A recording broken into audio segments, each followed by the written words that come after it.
Sayın Başbakan Yardımcımız, Sayın Dışişleri Bakanımız, Sayın Valimiz, Sayın Vekilimiz.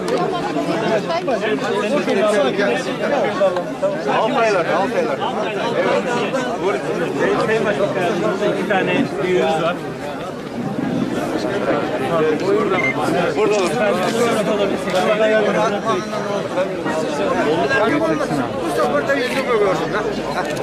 Allah razı olsun.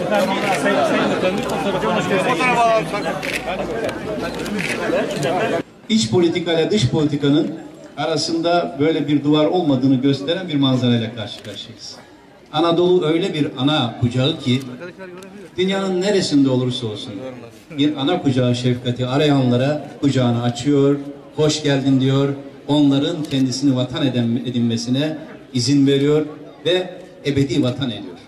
İşte bunun güzel bir örneği 1954 yılında o zaman Çin'e komünist rejim geldiğinde büyük baskılar altında ata yurtlarını terk edip ana yurtlarına gelmek üzere yola çıkan Kazak kardeşlerimizin serüveni ve Anadolu'ya gelişle birlikte ebedi vatanlarına da ulaşmaları. Burada Yasin amca, Öksegen amca, Hüseyin amca ve onların nesilleri çok büyük zorluklarla dağları aşarak Anadolu'daki kardeşlerine kucaklaşmak üzere yola çıktılar. Ve Anadolu'daki kardeşleri de onları bağırlarına bastı. Ebediyete kadar da bağırlarına basacaklar. Salihli ve Anadolu ne kadar burada asırlarca bulunan salihlerin vatanıysa, yeriyse, yurduysa onların da yurdu oldu. Hoş geldiniz ve ebediyete kadar burada hoş bulacaksınız. Milletler zor dönemlerde verdikleri sınavlarla ayakta kalırlar. Zor dönemlerde kardeşlerine açtıkları kucakla onur kazanırlar. Ben Dışişleri Bakanı olarak burada hem sizin İçişleri Bakanınız gibi yani bütün gönül coğrafyasının bütün bu dertlerle ilgilenmeyi Doğu Türkistan'da, Çin'de, Moğolistan'da, Kazakistan'da değişik bölgelerdeki Kazak kardeşlerimin meseleleriyle ilgilenmeyi hem de burada sizin bakanınız olarak Sayın Başbakan Yardımcımla birlikte sizinle beraber burada bulunmayı en büyük vazife, en büyük onur olarak telakki ediyorum. Bizi kabul ettiğiniz, misafirperverlik gösterdiğiniz için de sağ olun.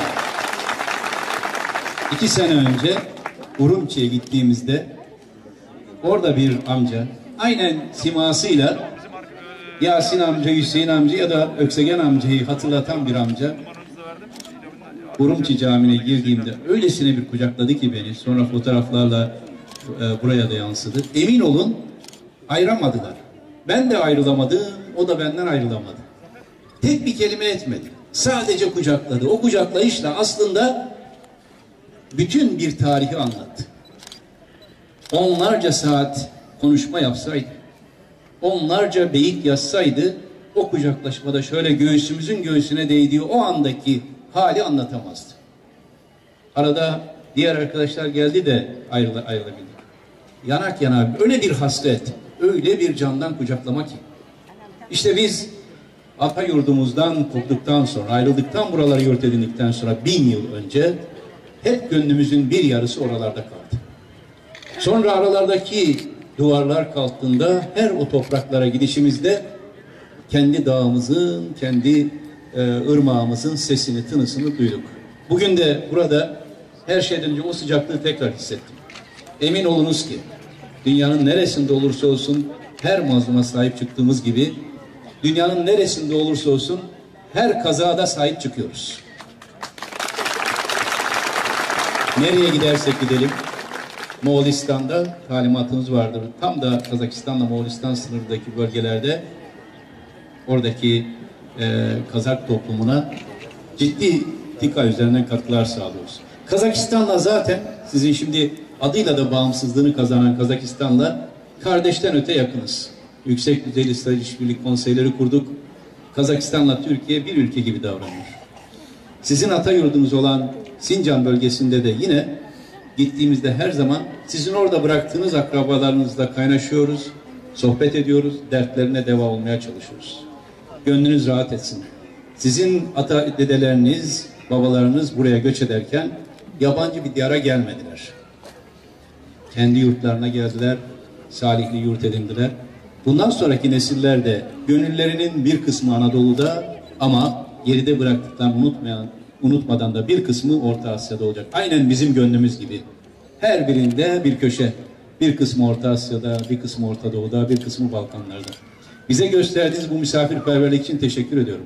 Ve ayrıca da özellikle hanım teyzelerimize, yengelerimize, ablalarımıza bir kısmının ellerini öptük. Bir kısmı ile selamlaştık. Özel bir teşekkür borcum var. Bu gelenekleri yaşattıkları için. Erkekler ne kadar uğraşırlarsa, karar alırlarsa alsınlar, geleneği yaşatanlar annelerdir, gelinlerdir, bacılardır. Demek ki mayalarınız o kadar sağlam ki oradan getirdiğiniz, o diyarlardan, Türkistan'dan getirdiğiniz bu rüzgarı nesilden nesile aktararak bugüne taşımışsınız. Ebediyete kadar da bunu muhafaza edin. Siz Anadolu'nun en güzel renklerinden bir renk olarak bize katıldınız. Hep de bu rengi muhafaza edin. Bu mahalleye çok geldim, gittim. Sizlerle tanışıyoruz, büyüklerimizle tanışıyoruz. Siyasette de her noktada sizleri, sizlerin menfaatlerini, Atayurt'taki kardeşlerimizi düşündük. Onların menfaatleri neyi gerektiriyorsa onu yapmaya çalıştık. Meclis Başkanlığı'nın döneminde de, şimdi Başbakan Yardımcısı olarak Orta Asya'daki Türk Cumhuriyetleri ile Doğu Türkistan'da samimi ilişkiler içindeyiz. Onların sıkıntılarını biliyoruz, onlara yardımcı olmaya çalışıyoruz. Urumçi'den başlayarak Çin seyahatini yapan ilk Başbakanımız, ilk Dışişleri Bakanımız hamdolsun hükümetimizin mensuplarıdır. Bugüne kadar oradaki kardeşlerimizle ilgilenmek, onların dertlerine çare aramak maalesef mümkün değildi.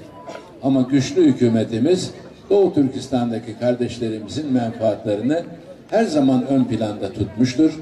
Orta Asya'daki Türk Cumhuriyetleriyle de başta Kazakistan olmak üzere en ciddi ilişkiler içindeyiz. Bugün hükümetlerimiz arasında Cumhurbaşkanlarımızın ilişkilerinde çok güçlü bir noktadayız. Kazakistan'la ticaret hacmimiz herkese parmak ısırtacak düzeyde ve adeta iki ülkenin hükümetleri tek hükümetmiş gibi çalışıyor. Çok şükür o ülkelerden, o topraklardan kimler gelirse başımızın üstünde yeri var. Biz de oralara gittiğimizde Almatı'dan başlayarak Türkistan, Yesi ve diğer Çin kentlerde, şehirlerde üniversitelerimizle, Ahmet Yesevi Türbesi'yle, camilerimizle, külliyelerimizle büyük bir kalkınma hamlesi içerisindeyiz. Bu güzel çapan kıyafetlerinden benim de birkaç tane vardır. Her zaman giymiyorum belki ama oraları hatırlamak için böyle güzel işlemeleri, kıyafetlerimizi resmi günlerde hamdolsun üzerimize takıyoruz. Nazarbayev'in bize takdim ettiği madalyayı da göğsümüzde taşıyoruz. Yeter ki sizler rahat olun, yeter ki huzur içerisinde olun. Bu topraklar bizim topraklarımız. Geldiğiniz ülkelerde de tarihimiz, bayrağımız, atamız, ecdadımız hep birlikteydi. Bugün çok şükür Türkiye güçlü bir devlet. Ekonomisiyle güçlü, aynı zamanda dış politikasıyla güçlü. Türkiye ne diyor? Türkiye ne söylüyor? Türkiye nasıl bir meseleye bakıyor? Her ülke bunu en başta düşünüyor. Türkiye ile işbirliği yapmak, Türkiye'nin bazı meselelerde arabulucu olmasını istemek, çözüme götüren bir ülke olarak Türkiye'nin gücünden herkes istifade etmek istiyor. Bizim Asya politikalarımızda, Afrika politikalarımızda, Orta Doğu politikalarımızda çok şükür Türkiye artık çok güçlü bir aktör, bölgesel değil, küresel bir aktör oldu. Bakınız en son İsrail'in Türkiye'ye karşı yaptığı bir haksızlıktan dolayı bugün özür dilediği bir noktadayız. Tazminat ödeyeceği bir noktadayız. Yıllardan beri ambargo altında en zaruri ihtiyaç maddelerine bile ulaşamayan Filistinli, Gazze'li kardeşlerimizin ablukadan kurtulacağı günlerdeyiz. Türkiye 11 yıllık hükümetimiz döneminde hamdolsun sadece okullar yapmadı, yollar yapmadı, hastaneler yapmadı. Türkiye'yi tarihte olduğu gibi yeniden güçlü bir devlet olarak tarih sahnesine yeniden çıkardı.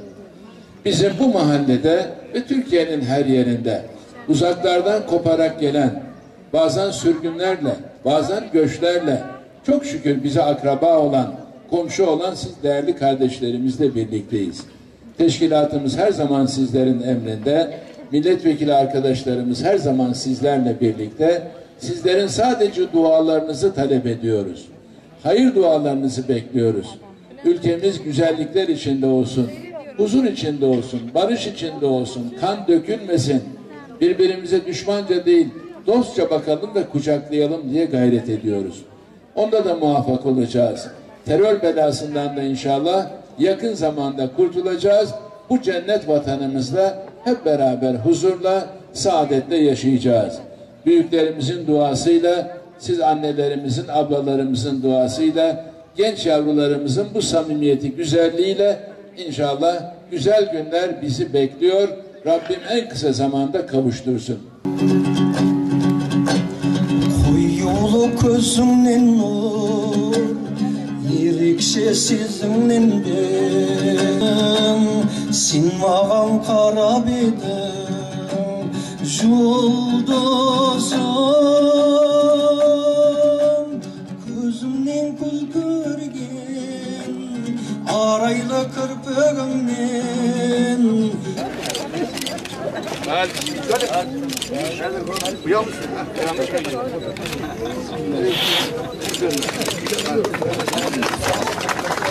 Nasıl çıkaldık? Başkanım. Evet. Arkadaşlar elin. Çok teşekkür ederim. Evet. Biraz.